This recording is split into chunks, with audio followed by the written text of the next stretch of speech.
Quien es profesor titular de la literatura del siglo de oro y colonial en el Departamento de Literatura Hispánica de la Universidad de Kentucky, doctor en literatura hispánica y uso brasileña por la Universidad de Minnesota, licenciado en filosofía por la Universidad de Granada, España, autor de Indios en Escena, la representación del armenio en el Teatro del Siglo de Oro, editor invitado de número especial Romance Cualquier dedicado a las novelas ejemplares de Cervantes. Ha publicado diversos artículos en revistas especializadas, entre estos Espacios de ambigüedad en el Teatro Cervantino, La conquista de Jerusalén y los dramas de cautiverio. El Jardín de Jimorato como espacio heteróclito en el Baño de Argel de Cervantes, actas selectas en el 9º Congreso a la Asociación Internacional del Siglo de Oro de la Universidad de Concord. Lo recibimos con un cordial aplauso.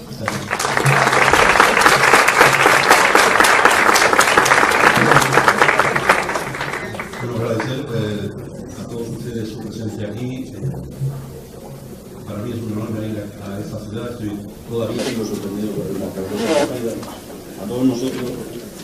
Y sobre todo por la acogida que ustedes le hicieron hace mucho tiempo ya a Cervantes. Le agradezco a la organización, a todas las autoridades y en especial a Florencio por su invitación a estar aquí con otros colegas de los cuales estoy aprendiendo mucho. Espero que ustedes aprendan igual que yo.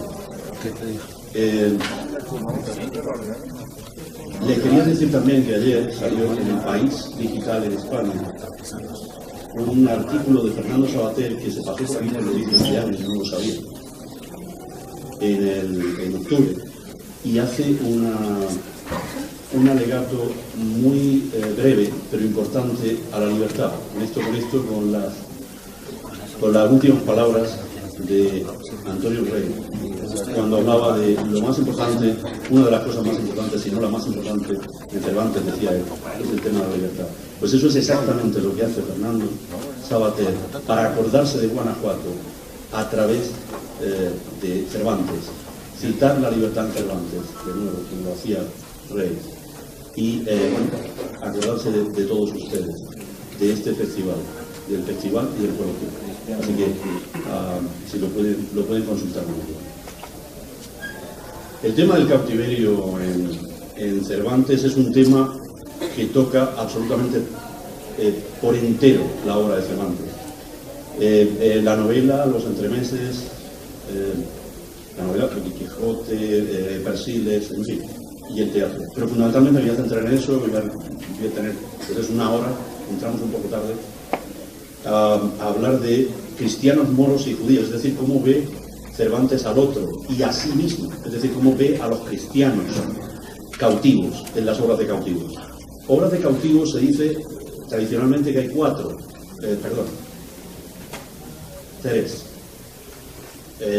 y una quinta, perdón.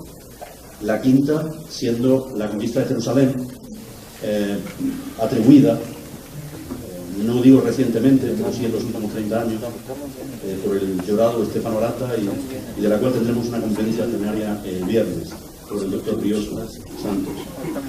Yo voy a tocar aquí también la Jerusalén porque la considero cervantina. Entonces, ¿cuáles son esas comedias de cautivos? Pues el trato de Argel, del cual ayer tuvimos la representación, junto con los baños de Argel, porque ustedes saben que ayer se fundieron en la representación de los tratos, el trato de Argel, la historia del cautivo y los baños de Argel.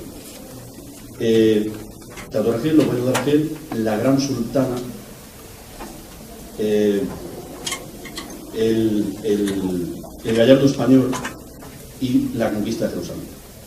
Yo no voy a trabajar hoy aquí el gallardo español, por cuestiones de tiempo, más que nada, y también, bueno, entre otras cosas, tampoco hay cautivos en esa comedia, pero hay tema de cautiverio, eso es sin duda. Entonces, para simplemente enmarcar esto, la crítica durante muchísimo tiempo ha tenido problemas para encajar no tanto el teatro entremesí de Cervantes con su novela y con el resto de su obra, pero sí ha tenido bastantes apuros para tratar de encajar el teatro comedia y el resto de la poesía cervantina, porque es muy complicada la comedia de Cervantes, como ustedes están notando por parte de todos los comprendentes, ¿no? Cuando los que han hablado de la comedia.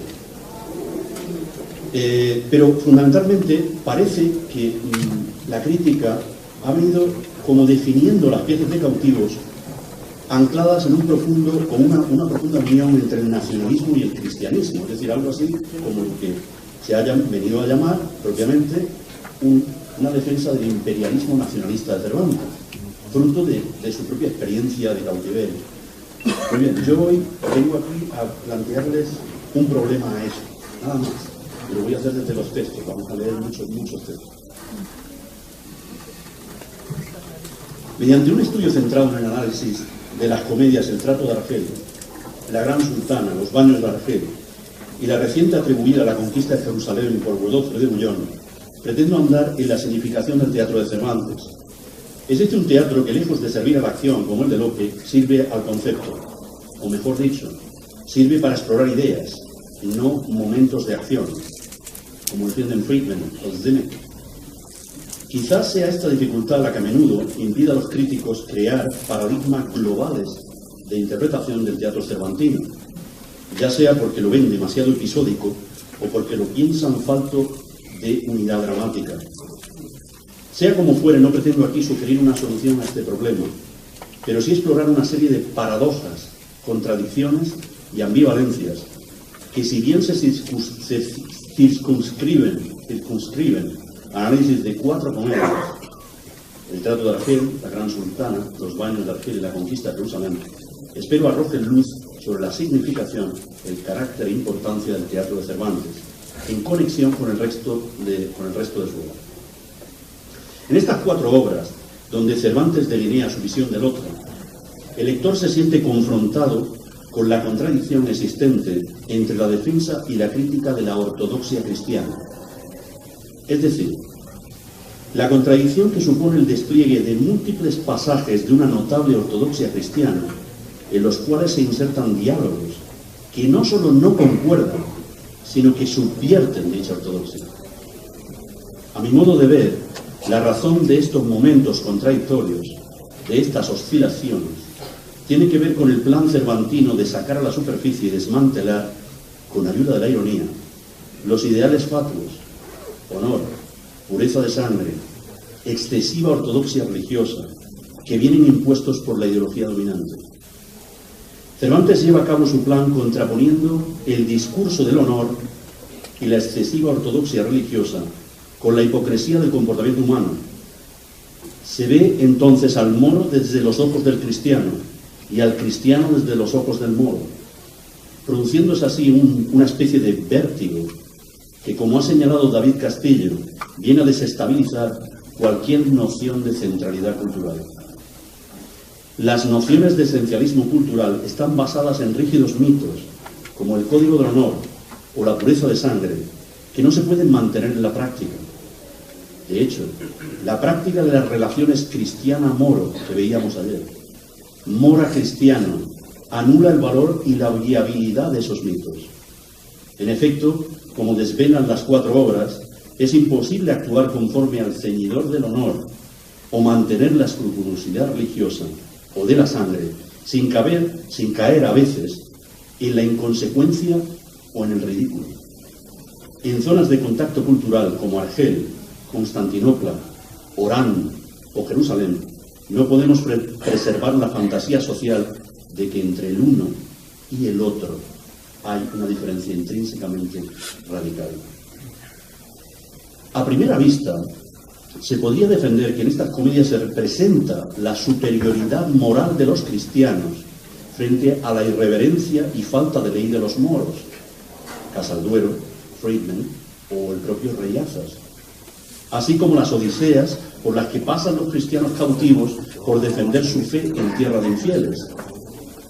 Está asimismo claro que en los textos los moros son acusados de inocentes, ingenuos, falsos, deshonrados, crueles sodomitas y de adorar a los astros, la luna, como los amerindios.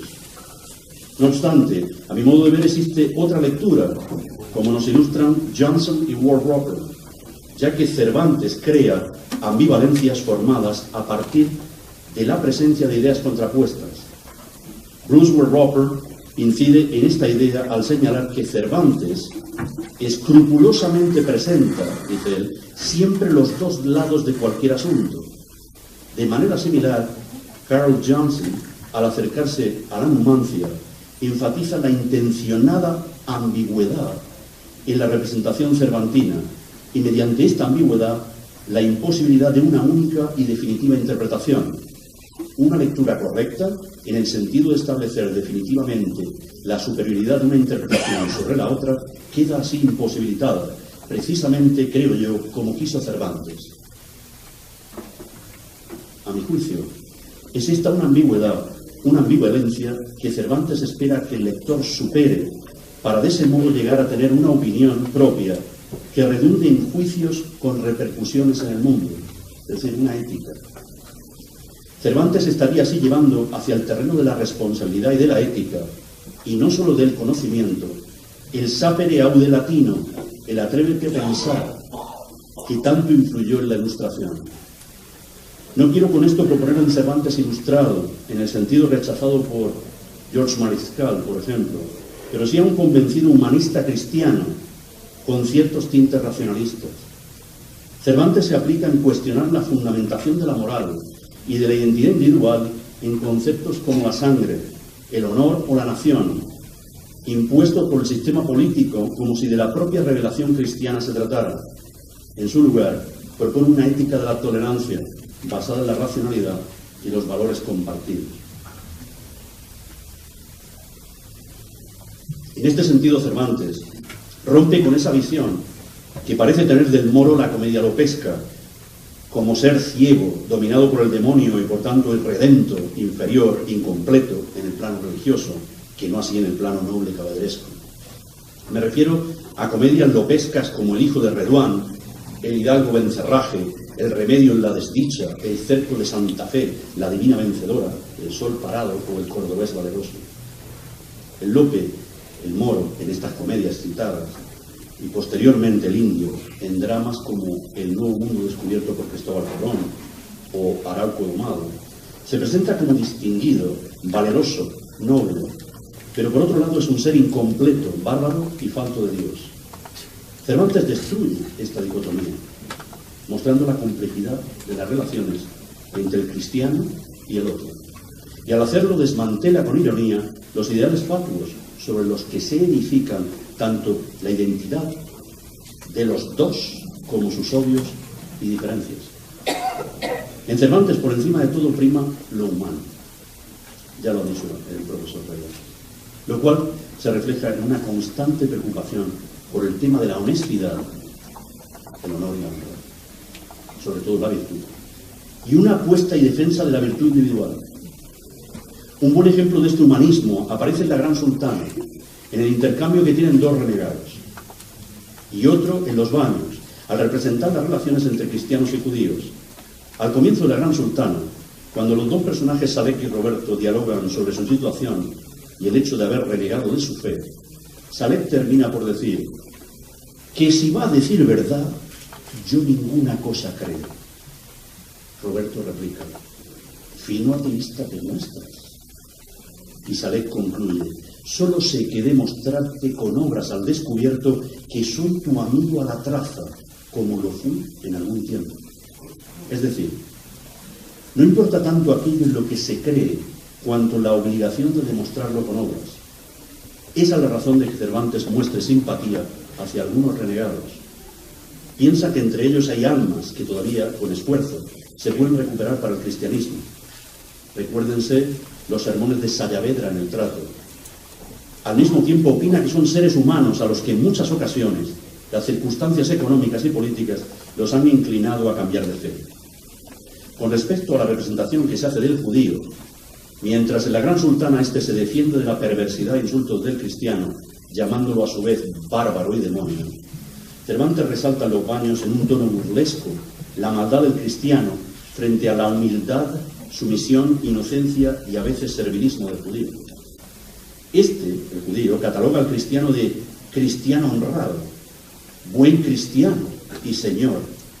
El español le devuelve diablo, puto indio, puto judío, perdón, y de puto. Por tanto, en estas comedias se aprecia el odio enquistado que de siempre el español le tiene al judío, a pesar de que en tierra de infieles el cristiano es un cautivo y el judío uno de tantos emigrantes libres. Quizás sea esto último la razón de la tolerancia que muestra el musulmán hacia el judío, aunque lo considere menos que al cristiano, y como consecuencia lo perjudique a la hora de dictar justicia. En los baños, los judíos son gente afeminada, culpables de todo por negarse a reconocer a Cristo, algo de lo que también se les acusa a la Gran Sultana. Sin embargo, Cervantes, sutilmente, nos confiesa el aprecio que le merecen los judíos en este ambiente, al ser los menos hipócritas y los más constantes defensores de su fe. Yadri lo ha dejado claro con estas palabras. En conclusión, tanto cristianos como musulmanes reprochan a los judíos su maldición eterna, los unos despiadados, los otros más o menos indulgentes. Y Cervantes acaso aprecie entre los judíos su apego a la religión como ejemplar, ya que reprocha él mismo a algunos cristianos su floja creencia y a los musulmanes su poca fe. En consecuencia, es ese humanismo de Cervantes el que se plasma jocosa, pero genuinamente en los baños, cuando el judío paga humanitariamente el rescate para liberar a su peor enemigo, el sacristán, aunque éste se ha pasado la obra entera insultándolo, robándole y haciéndole de más maldad. Vamos a entrar al análisis de la Gran Sultana como tal. Quizá lo más fascinante de la Gran Sultana sea el diálogo que mantiene el rey turco con la beata española cautiva, Catalina de Oviedo. En ese intercambio el moro expresa el deseo de querer mezclar su sangre con la cristiana, aduciendo que eso ennoblecerá al turco y le dará un mayor ser. No habrá descubierto el sol en cuanto ciñe y rodea, no quien pase que igual sea a un otomano español. De hecho, se habla de los hijos como hermosísimos leones que tendrán juntos. El argumento cervantino se explicita así. Mientras ella defiende R que R con arrogante y casi ingenua intención su ortodoxia cristiana, el moro, llevado por la lujuria, se muestra mucho más tolerante, comprensivo, laxo y menos intransigente, al no solo aceptar, sino desear el matrimonio con ella, sin que, y aquí está lo importante, ella renuncie a ser cristiana. Todo esto sabiendo, como sabemos, que a los árabes se les prohíbe casarse con los cristianos, y menos si el matrimonio no lo tienen por la ley de Mahoma. Al comienzo del segundo acto, el gran cadí, que es el juez obispo de los turcos, nos recalca esto mismo al condenar a muerte a Madrigal, si, tras saberse acostado con una árabe, el español no se convierte al Islam y se casa con ella. Sin embargo, la treta de Madrigal y la laxitud del cadí en la aplicación de la ley hacen que salve su vida. En el tercer acto va a ser el cadí, el propio jefe religioso y político, el que, aunque se siente molesto, no prohíba el casamiento del gran turco con la cautiva Catalina, incluso cuando se entera de que el moro le permite al Oviedo seguir profesando el cristianismo. No forzar la conversión es impensable en las comedias que lidian con el nuevo descubierto otro en amerindio, particularmente si se quiere, como es el caso, hacer de la recién descubierta entidad un nuevo súbdito del imperio. En comedias de indio, como El Nuevo Mundo descubierto por Cristóbal Colón, de Lope y La Aurora en Copacabana, de Calderón, por citar la primera y la que cierra el ciclo, se pone de manifiesto el poder evangelizador y redentor de los españoles a su llegada a América. En la obra de Lope, la India tacuana, después de un continuado contacto con los peninsulares, clama porque estos vengan a casarse con sus hijas, a donde mezclándose nuestra sangre seamos todos españoles. Asimismo, es de destacar que en comedias como Amazonas en las Indias, de Tirso, sean las propias guerreras americanas las que libremente y sin haber sido adoctrinadas de antemano quieran unirse al español, pero para esto ellas mismas le propongan desamazonarse. Por tanto, tras el matrimonio, la pérdida de la identidad del otro, fruto de la conversión, se hace necesaria. No así el de la Gran Sultana. Cervantes en su teatro se separa de los prejuicios que se tienen del moro como un ser ciego e intolerante. Pareciera que Cervantes se está burlando de la cultura del honor y de la exagerada ortodoxia al crear en la comedia un moro, lo mismo de lascivo que el español, pero más razonable y quizá menos hipócrita. Al mismo tiempo, hay que dejar claro que esta postura del rey turco se presenta de un modo exagerado, obviamente. El eunuco Mami le critica que se junte con la cristiana, y aún más si ella no se convierta al Islam.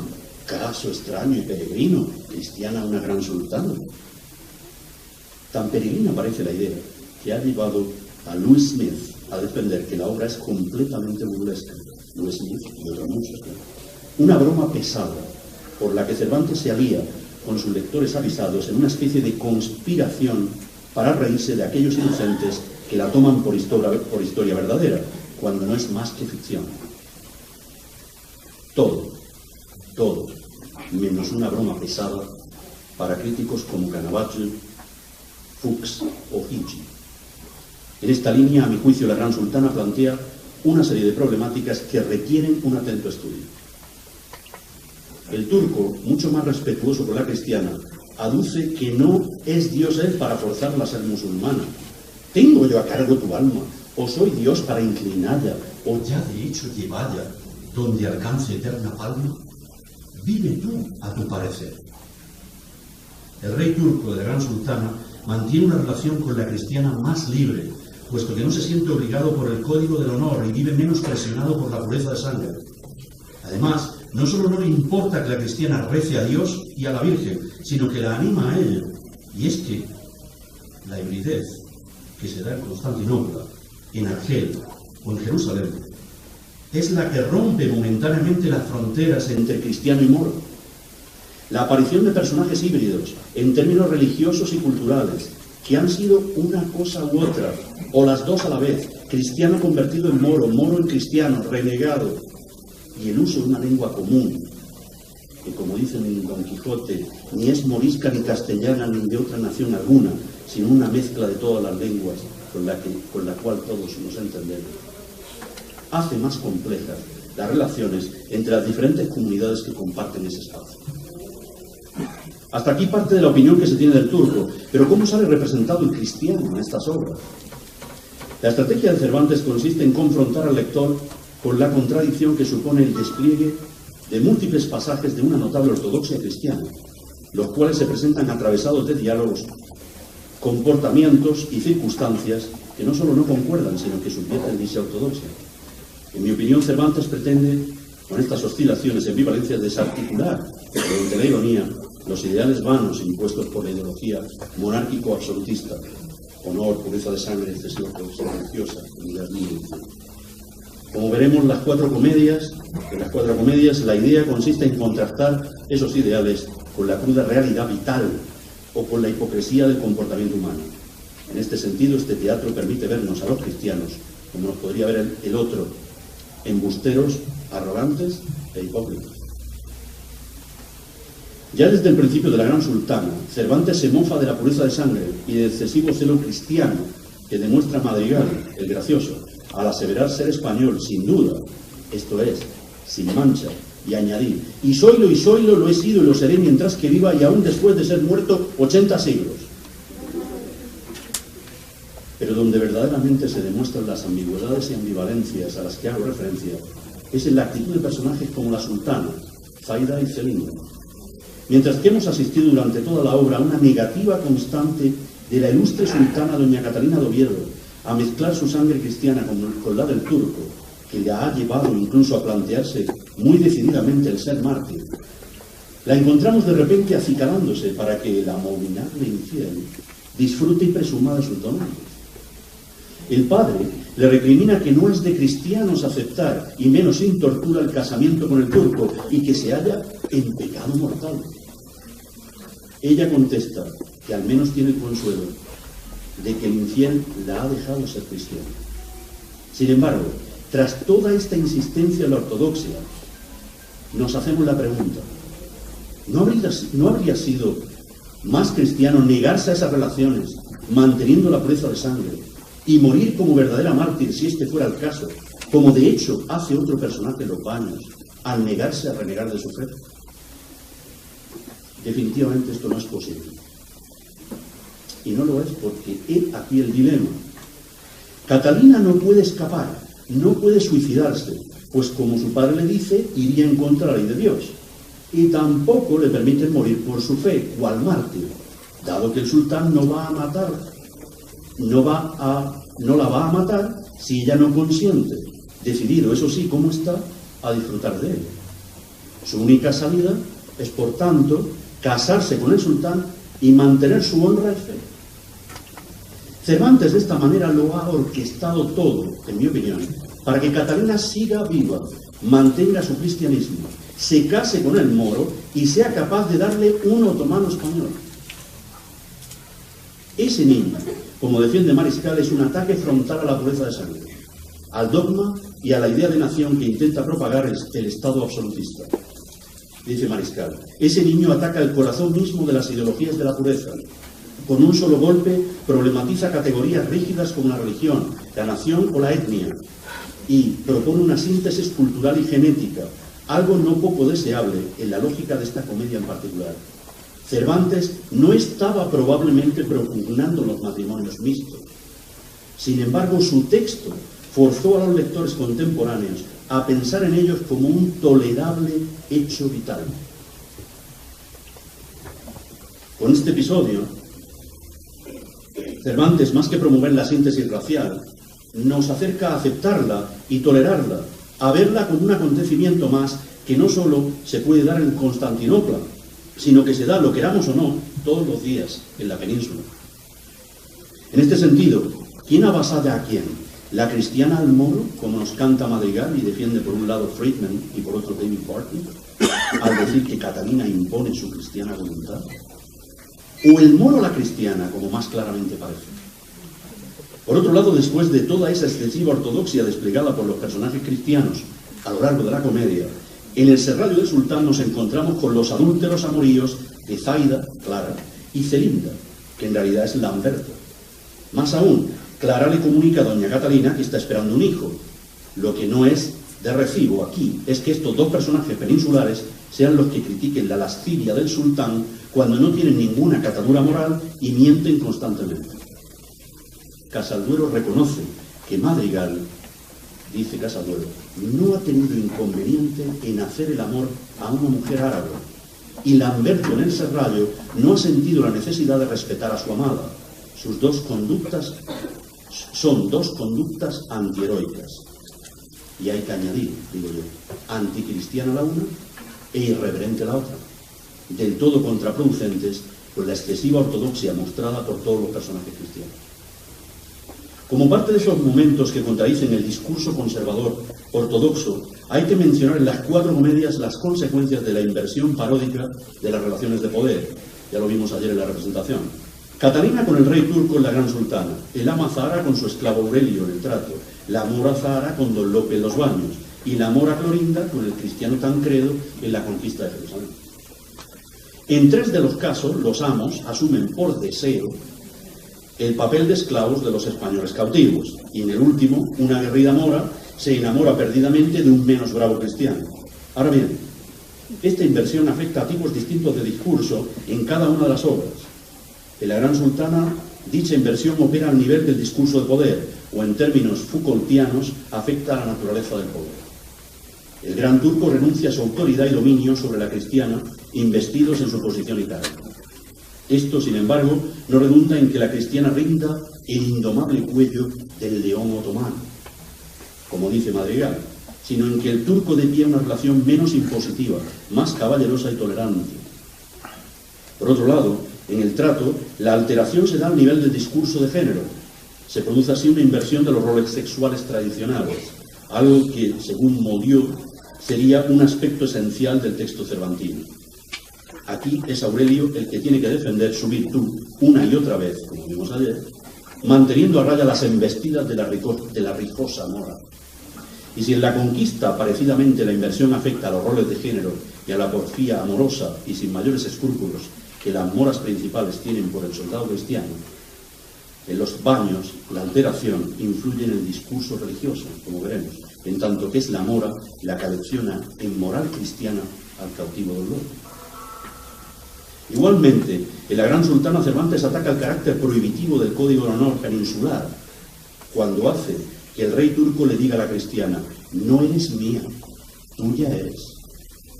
Por esta inversión, no se impone el rol de la sociedad española por el que el marido autoritario tiene que ser salvaguarda del honor y virtud de ambos, algo que propaga el teatro, sobre todo el de Lope a partir de ahí.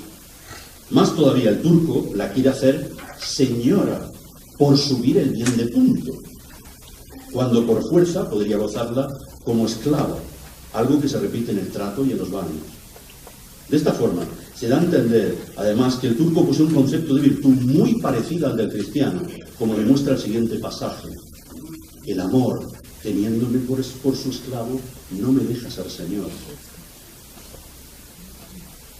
Asimismo, el turco adopta un discurso de un cariz típicamente misionero cristiano, que aparece, por ejemplo, en Guzmán de Alfarache, cuando apunta a la pugna que hay entre razón liberadora y deseo esclavo. Por consiguiente, se invierten los roles: moro-cristiano, cristiano-moro, y se ve al moro desde los ojos del cristiano, al cristiano desde los del moro, rompiendo de esta manera cualquier noción de centralidad cultural. El caso es que Cervantes, en estas comedias, como ya lo hiciera en Don Quijote, a veces alardea de excesiva ortodoxia y se le ve la ironía, como diría Jiménez Caballero, el fascista Jiménez Caballero. Este es el poder crítico e incluso subversivo que el texto cervantino presenta para el ideólogo fascista cuando en 1932 se lamenta de que Cervantes haya creado la ironía, a la que define Jiménez Caballero como el instrumento de combate frente al estupor. Jiménez Caballero se queja del potencial desestabilizador de la ironía cervantina, que contribuye a socavar los cimientos del imperio al confrontar la ceguera mística necesaria para su supervivencia.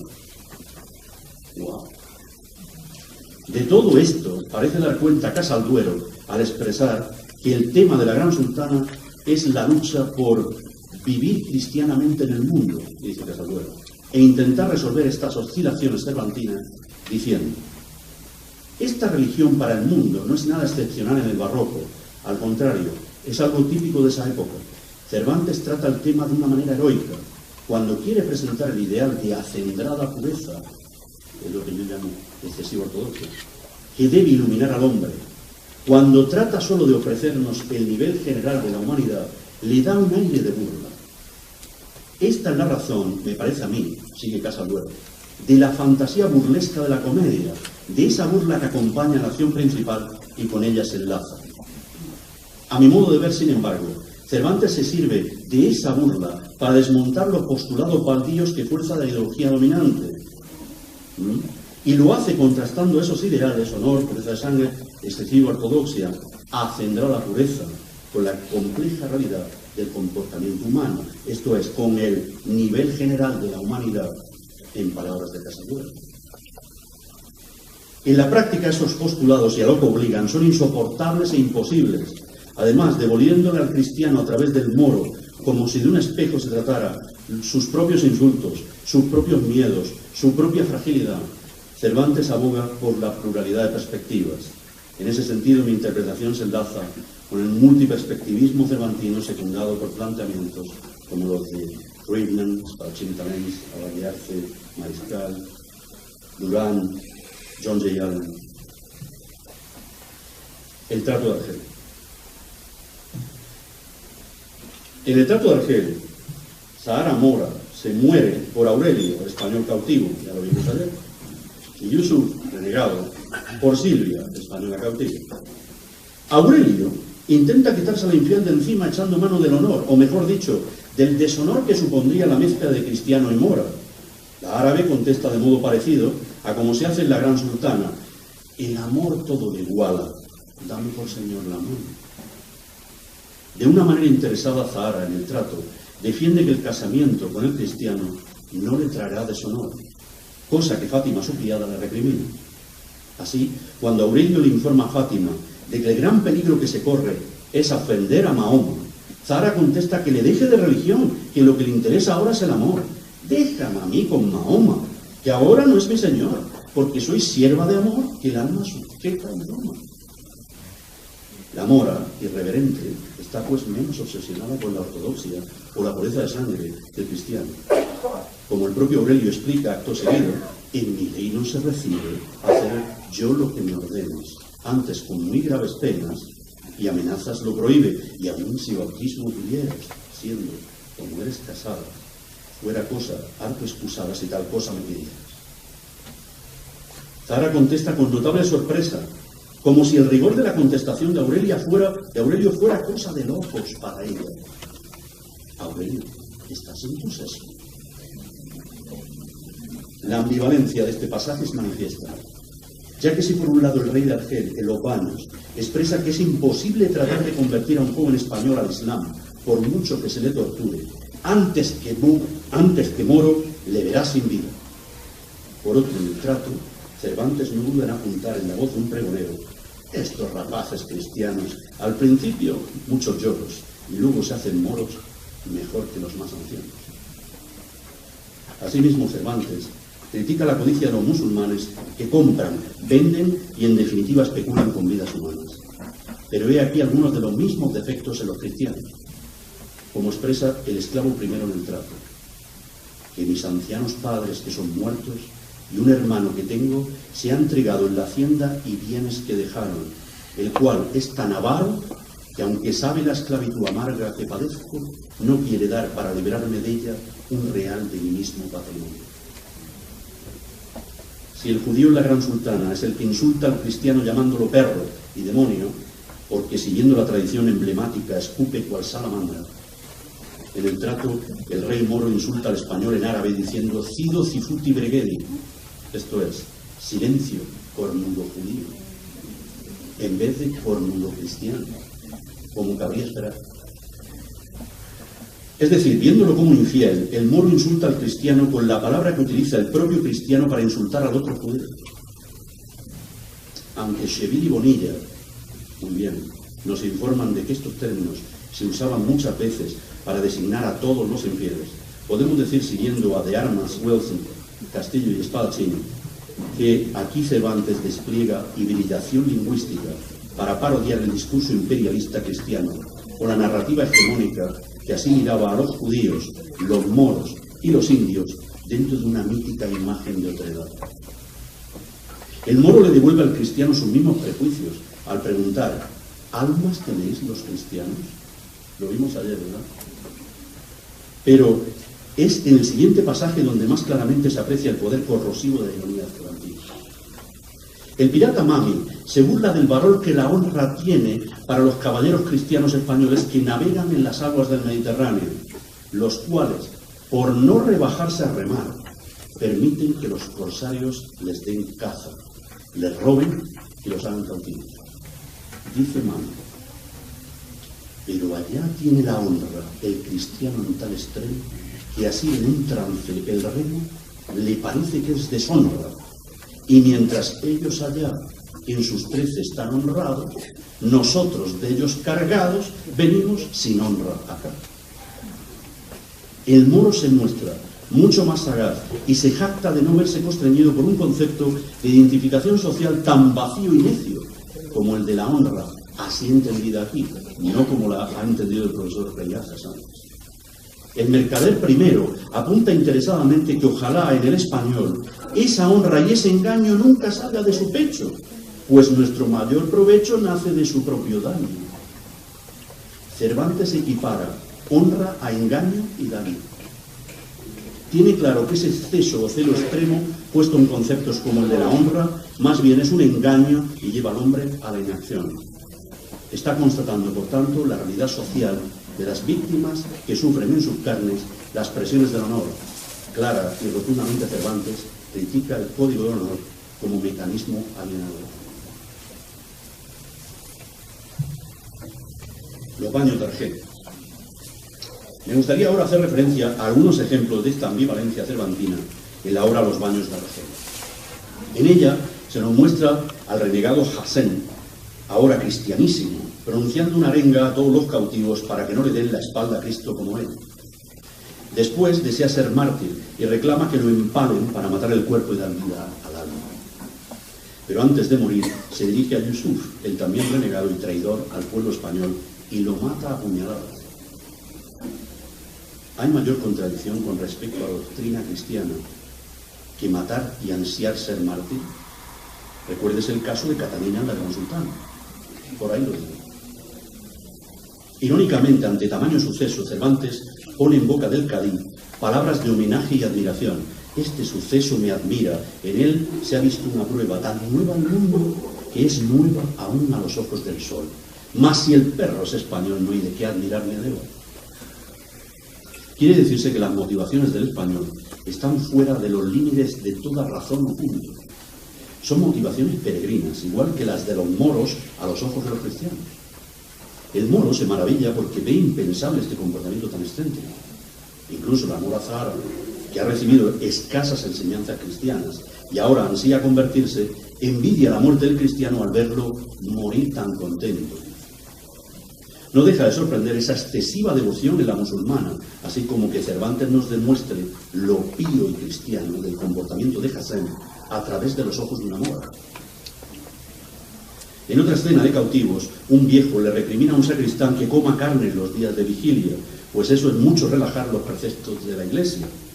El sacristán, igual que la mora, la gran sultana, contesta que no hay aquí teologías, puesto que come lo que le da su amo y no quiere que lo sermoneen. El viejo insiste en que, actuando así, perderá la religión de sus padres. Posteriormente, este personaje expresa el mayor miedo que tiene un cristiano y quizá su mayor pecado en Argel: sucumbir a las insinuaciones de una mora y pecar al desear o tener relaciones con una infiel. El viejo dice: yo recelo que si una mora os da el pie, deis vos de mano a ese celo. El sacristán le contesta: luego, ¿no me han dado ya más de dos lo que quizá otro no lo desechara? Esta contestación prueba que es habitual que los españoles tengan relaciones con las moras, transgrediendo y pecando de herejía. Sin ir más lejos en el trato, los cautivos Leonardo y Pedro son ejemplo de vivir un cautiverio tan agradable, ya sea a consecuencia de sus relaciones con las moras, delaciones o extorsiones a sus compañeros, que no quieren mudar su condición de cautivos, pues viven mejor que en España. Aquí, como en otros muchos momentos a lo largo de estas obras, Cervantes critica el dinero como la causa inmediata de la degradación moral de musulmanes, judíos y cristianos. En última instancia, el dinero es el origen de las incursiones corsarias en el Mediterráneo, que llevan a tantas personas al cautiverio. Los baños escenifica el cautiverio de un grupo de peninsulares y las vicisitudes amorosas de Don Lope y Zara Mora, los principales protagonistas de la comedia. Cervantes crea una extraña serie de situaciones y circunstancias que sacan a la superficie esas paradojas o ambivalencias, mediante las cuales el autor de Don Quijote desmantela los constructos estériles que fraguan la identidad social de su época. Aquí la mora es la encargada de dar auténticas lecciones de fe al noble Don Lope. Esta fue una de las escenas que jocosamente se interpretó ayer. Yo no la veo para nada jocosa. Cuando el caballero se postra a sus pies, cual esclavo, le pide a la infiel besarle las manos, dando pie a unas relaciones absolutamente prohibidas. Esta contesta: no es bien que se descompongan con moras labios cristianos. Por mil señales has visto cómo yo toda soy tuya, no por ti, sino por Cristo. Y así, en fe de que soy suya, estas caricias resisto. La mora indica que como quiere ser cristiana acepta amores, pero no caricias de un cristiano, puesto que sería hacerlo pecar a él. La ironía del caso es que la mora se ve a sí misma desde el discurso del cristiano, rebajándose. Ama a Don Lope como cristiana, no como mora. Por esa razón lo respeta. Sin embargo, don Lope insiste en querer besarle las manos y Zahara contesta: no, sino dame tus pies, que eres cristiano y yo mora. ¿Y qué queda? El pasaje entero muestra una contradicción entre la fe y la pureza de sangre. La primera tiene que ver con la voluntad, la segunda con el origen.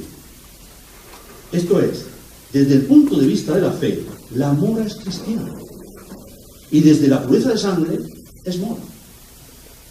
Por consiguiente, con este ejemplo Cervantes se encarga de abrir la brecha y resaltar la contradicción que hay en el discurso oficial, donde tienden a confundirse ambas nociones.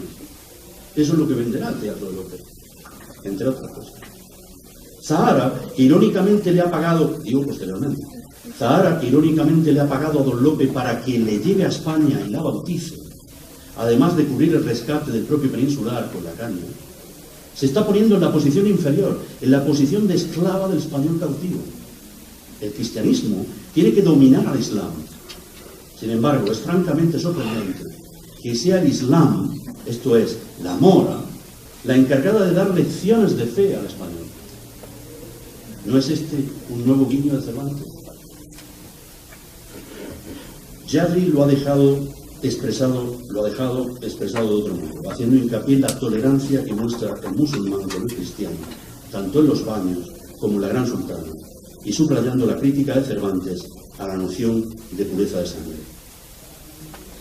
Podemos ver a través de esta óptica, dice la crítica, que el movimiento amistoso de amor o aún de apertura hacia otros horizontes, otros hombres, otras tierras, se hace una vez más del personaje musulmán hacia el cristiano.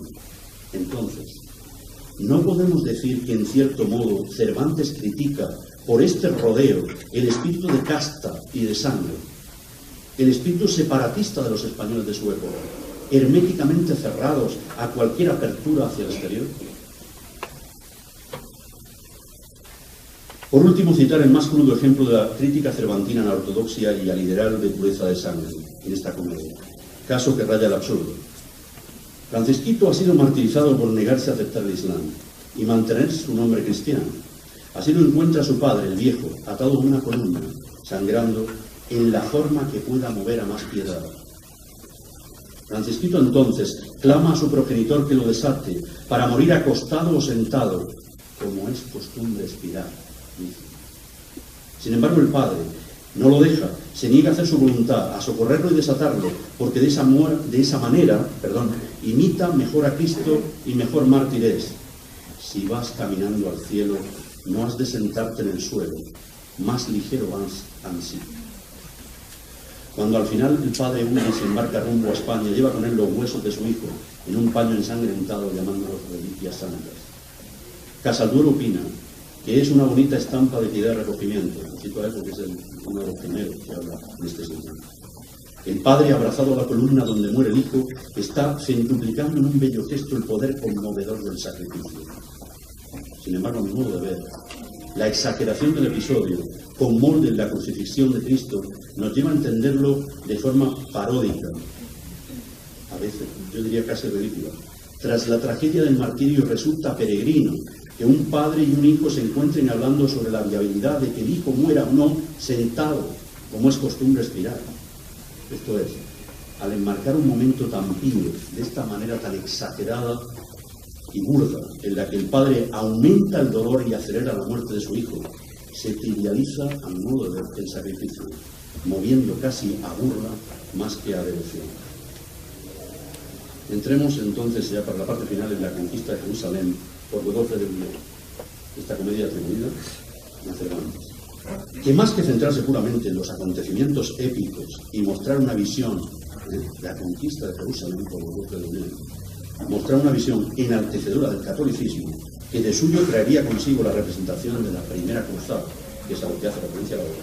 La comedia se afana en escenificar las consecuencias de las experiencias de cautiverio y los dramas vitales que afectan a moros, a cristianos y a las relaciones entre ambos, en esa zona de contacto cultural que propicia la guerra. Se trata, al igual que las otras comedias que hemos visto de cautiverio cervantino, de ahondar en una serie de vivencias que desvelan la precariedad de la condición humana y denuncian actitudes hipócritas, en el contexto de las guerras de religión. De esta forma, el texto abre una perspectiva que permite cuestionar la validez de todos esos ideales vacíos que venimos hablando, y sobre los que se sustentan la identidad cultural y religiosa española. Como Arata sostiene, esta comedia es posiblemente la primera adaptación española de Jerusalén Llorata de Torcuato Tasso, y en consonancia con la poética de su generación, en ella se privilegian la unidad y los elementos histórico-épicos sobre los estrictamente novelescos, con el objetivo de enaltecer el espíritu ético de la cruzada y de aquellos personajes históricos que la llevan a cabo, Godofredo de Bullón, Bohemundo, Raimundo de San Gils o Pedro Ermitaño.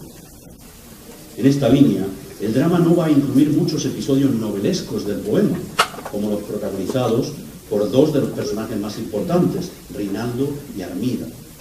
Sin embargo, uno de los aspectos que más sorprende al acercarnos a esta comedia es el peso real que tienen en ella las susodichas figuras históricas, específicamente en términos del número de versos que el autor les dedica. Pues el dramaturgo no parece centrarse en la recreación como tal, en conflicto armado de la Primera Cruzada, sino en las historias intercaladas, los enredos amorosos de Cristiano con Mora, Tancredo con Clorinda, Mora con Cristiano, Niña con Tancredo, las vicisitudes personales de diversos cautivos, Solinda y Eustaquio, Anselmo y Teodoro, y las historias o episodios vitales de una gallarda guerrera mora, Clorinda, o unos humildes soldados, Charles o Fabricio. No quiere esto decir que el texto no resalte suficientemente la epopeya cristiana, con milagros incluidos. Las figuras morales alegóricas, Jerusalén, trabajo, esperanza, libertad y contento, enmarcan la comedia, encargándose unas de abrirla y otras de cerrarla, o parecido a la romancia. Mientras que el broche final lo pone un descalzo y arrodillado Godofre de Bullón, nombrado rey de Jerusalén tras la toma de la ciudad por las huestes cristianas. Es más, en opinión del Diloso Santos, el autor anularía cualquier visión crítica de la cruzada al aplicar un cariz netamente propagandístico, incluso mesiánico, al discurso pseudohistórico teatral. No obstante, es necesario considerar la variación que opera el dramaturgo al derivar el tema épico tasiano hacia la problemática del cautiverio, lo que permite desarrollar ciertas reflexiones sobre la condición humana en un terreno fronterizo. Bajo una atmósfera teatral y de una perspectiva humanista, la obra escenifica la vivencia de una realidad compleja y recrea un flujo de identidades, moros con cristianos, cristianos con moros, además de las vicisitudes de diversos cautivos. En muchas de las vidas que se representan, la identidad se negocia como una máscara en teatro, lo cual podría hacernos pensar en la excesiva rigidez de nociones de identidad propias del espíritu de cruzada, especialmente la barrera impermeable que habría de distanciar a un nosotros cristiano de un ellos moro enemigo.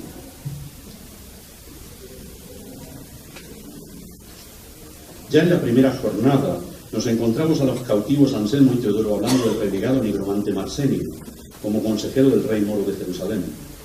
Marsenio muestra ser igual de vil y cruel que el propio líder Aladino, pues quiere quemar vivos a los cristianos Solinda y Eustaquio. La escena final del primer acto trata sobre las consecuencias de la desaparición de la imagen de la Virgen, que habría sido sacada de su enclave católico y llevada a la mezquita por orden de Marsenio. El renegado estaba convencido de que el mero hecho de guardarla en el templo musulmán protegería a Jerusalén y a su líder de la invasión y victoria cristiana. Al llegar las tropas cruzadas a la muralla de la ciudad, Marsenio quiere hacer efectivo su conjuro, pero la imagen de la Virgen ha desaparecido de la mezquita, encontrándose supuestamente en manos de algún cautivo cristiano. Esto enfurece a Aladino, como podéis imaginar, quien manda matar a todos los cristianos que se encuentran en Jerusalén. Entre ellos se hallan Solinda y Eustaquio.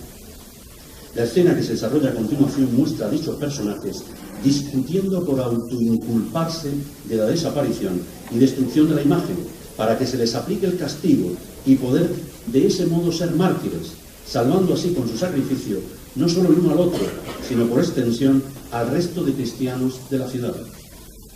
Si bien la escena puede ser vista por los católicos como una demostración de valor y santidad, a través de los ojos del moro resulta rara hasta el extremo, si no absurda. Rey, muera y entregues al fuego, muera vivo, muera luego. Solinda, que viva, dirás mejor, que no me mata la muerte por tal ocasión venida, antes a esta corta vida, en eterna la convierte. Moro. ¿Ya te lastimo? Solinda. No, mas no haré defensa, porque esta muerte y ofensa por vida y honra la estimo. Lustaquio. Justicia, rey, no permitas que de mi hazaña notoria otro me quite la gloria. Si ella por su altivo brío quiere al mundo eternizarse, busque otro modo de honrarse, déjeme a mí lo que es mío. Tan sin seso parece para el moro y el renegado el que los cristianos se disputen los honores del martirio, que Marsenio piensa que se están burlando del rey. Estos se burlan de ti, señor, y de tus cuidados. Parecida admiración encontramos antes en un pasaje de los baños de Argel, donde Jasén deseaba tanto ser mártir que clamaba porque lo empararan, matar el cuerpo de Arpida al alma. Por otro lado, al ser sujetados los dos cristianos al mismo palo, Lustaquio le declara su amor a Solinda y bendice su suerte de poder morir atado a ella. Sin embargo, Solinda le contesta que no se fije en ella, sino en otro amor mayor, y que cambie la caduca belleza de la mujer por la belleza del cielo, eterna y duradera. No obstante, Lustaquio desoye el beato discurso de Solinda y, movido por el amor mundano más que por el cristiano celo, le pide el matrimonio en trance de muerte. Lo sorprendente aquí es que, tras las sumamente pías palabras de Solinda y las ya mostradas ansias de Lustaquio por ser mala, este se refiere al tránsito de la muerte como un trance dudoso y terrible, mostrando ahora miedo y duda. De esta manera, el autor de estos versos parece contrastar la lógica debilidad humana de Lustaquio con el hiperbólico celo religioso mostrado tanto por Solinda como por él mismo. Prueba de ello es la notoria sorpresa e incredulidad ante toda esta escena por parte del moro. ¿Estáis en tan triste punto y desposorios tratáis? Como hemos visto anteriormente, las situaciones dramáticas como estas se repiten en escenas parecidas en la Gran Sultana, el trato y los baños. En esta vena, en la segunda jornada, la conquista de Jerusalén escenifica una enorme contradicción de fe, además de una afrenta a la pureza de sangre. A saber, en la conversación entre dos de los príncipes cruzados, Bohemundo y Tancredo, el primero se extraña enormemente de la liberalidad y de la rara continencia que el segundo tuvo con la bellísima y principal mora Herminia. Tancredo, de forma solemne y rigurosa, le explica a Bohemundo que son el honor y la fe los que le han hecho contenerse. Esto es, cumplir lo que se debe a caballero y aquello a que le obliga ser cristiano. Y añade que, si ella fuese católica, él no habría tenido reparo ninguno en seducirla. Si ella fuera bautizada, creo que nunca yo mostrara los extremos de continencia y liberal que dices. Mas la pérfida secta que ella guarda fue causa que de Herminia me guardase. Sin embargo, el honorable y beato Tancredo, rápidamente, inmediatamente, se quedará prendado de otra mora, y en este caso la hermosa Clorinda, y a ese deseo no pondrá freno, pues como indica piensa hacerla prisionera en la guerra y en el amor, cautivarla y rendir su amor con la potencia, esto es, sin cortesía, con pasión, expresando. Y allí rendirá el amor con la potencia en que estriba el Señor la cautiva, no la cautiva el Señor. Ahora bien, eso no significa que el personaje no se dé cuenta y no cuestione su irreverente y pecaminosa conducta. ¡Ay, mal nacido de ser! Al contrario, el dramaturgo lo hace debatirse en la contradicción de fe que Tancredo mismo explicita en este pasaje. Tancredo, ¿con quién la has? Deja, miserable, deja. Aquel bien que se te aleja más cuanto lo sigues más. Su pie por la senda ruin de Mahoma va muy vista, el tuyo por la de Cristo. Mira si es contrario al fin. Dame ser los dos temor de tan diferentes greyes, mas lo que apartan las leyes suele juntar el amor. Y es que, como expresan estos dos últimos versos, en la fragilidad humana provocada por el deseo o el amor, es la fragilidad humana provocada por el deseo o por el amor lo que se impone al dogma. Lo mismo observamos en el resto de las obras de cautiverio y cervantinas que hemos visto. Voy a entrar en el último ejemplo y le doy una finalización a este trabajo. La conquista de Jerusalén escenifica un episodio que es calco dramático de otro de los baños de Argel, con el que Cervantes pareciera desplegar principios humanistas. Las vicisitudes que viven Clorinda y Tancredo en la conquista son paralelas a las que vivirán Zahara y Don Lope en los baños. En ambas obras, la mora tiene un pasado que la liga a una familia o enseñanza cristianas. Por vitales circunstancias se ha criado como musulmana y al fin quiere volver a la fe de sus orígenes o sus enseñanzas, para lo cual necesita al cristiano español. En los baños, Zahara alcanza su sueño, la libertad unida a Don Lope, saliendo del jardín de Ajimora, todo lo mismo, con intenciones de ir a España con él a bautizarse y casarse. En la conquista, Clorinda desgraciadamente muere a manos de Tancredo, pero cumpliendo su hado, pide ser bautizada en trance de muerte por el cristiano. Tancredo acepta, lo que simboliza un acto de amor. Otro de los temas que el profesor Freire tocaba hoy, como verdaderamente esencial a la hora de estudiar el teatro.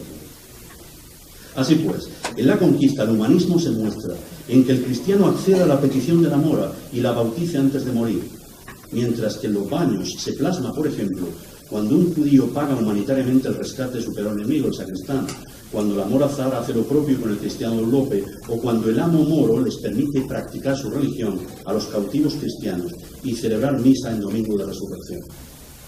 Por su parte, en la conquista, Clorinda también mostrará una intensa caridad, misericordia, en palabras de Massena, al interceder ante Aladino y salvar la vida de los cautivos cristianos de Jerusalén que iban a ser quemados vivos, pues le parece que hay otros medios de mazorca para asegurarle al rey moro la victoria.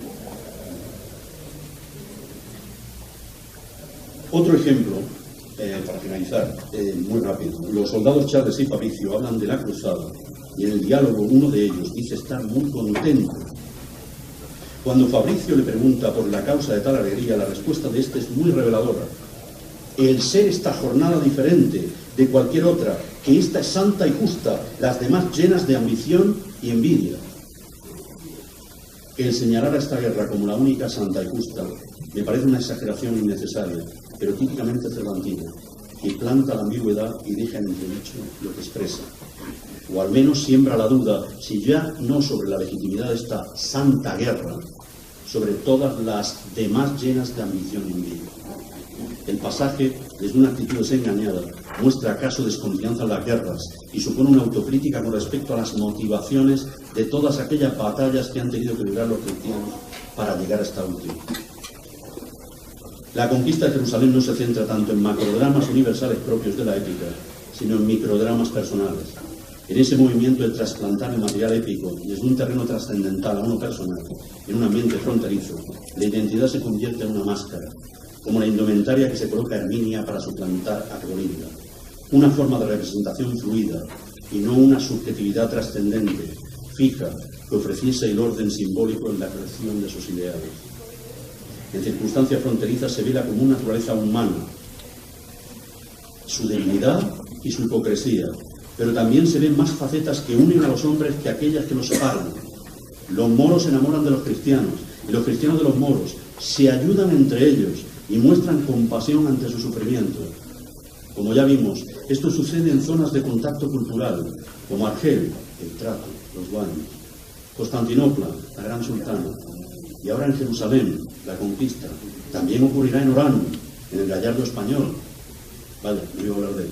Y aquí los versos que le dedica don Fernando Alimucel en el Gallardo español. Hicía aquesto de mí, comedido Alimucel, y aún pienso hacer con ti lo que un amigo fiel, porque la ley que divide nuestra amistad no me impide demostrar hidalgo el pecho. Antes, con lo que es bien hecho, se acomoda, ajusta y mide. En estas obras, la zona de contacto cultural que se asocia o bien con el cautiverio o bien con la guerra, permite la apertura de espacios de ambigüedad en que tanto los valores musulmanes como los cristianos aparecen mediatizados o incluso relativizados por la mirada del otro. Nos encontramos con situaciones en las que se entrecruzan pasiones, creencias y actitudes que van desde la antipatía a la conmiseración. En general, el deseo se presenta aquí como un denominador común que parece, si no anular, al menos suspender momentáneamente actitudes dogmáticas. Es en este espacio de ambigüedad donde los mitos en los que se asienta la identidad cultural y religiosa parecen quedar en entredicho.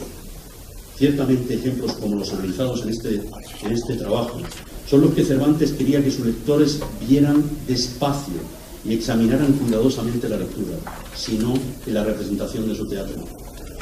En definitiva, en La Gran Sultana, en El Trato, en Los Baños, en La Conquista de Jerusalén, en El Gallardo, las zonas de contacto entre moros y cristianos, no tanto en El Gallardo, se convierten en escenarios de dramas humanos que acaban por desvelar el sinsentido de las fantasías sociales que nos distancian del otro. Toda la ambivalencia, la ambigüedad, la aparición simultánea de ideas contrapuestas y la ironía que aparecen por momentos en el texto cristiano nos separan de la ortodoxia oficial, proponiendo la defensa de la integridad humana, la virtud y la tolerancia. Se trata, por tanto, como en Don Quijote, de mover al lector hacia un humanismo que pone en jaque dogmas y certezas absolutas, que critica la miopía del esencialismo y denuncia la intransigencia religiosa y cultural. Muchas gracias.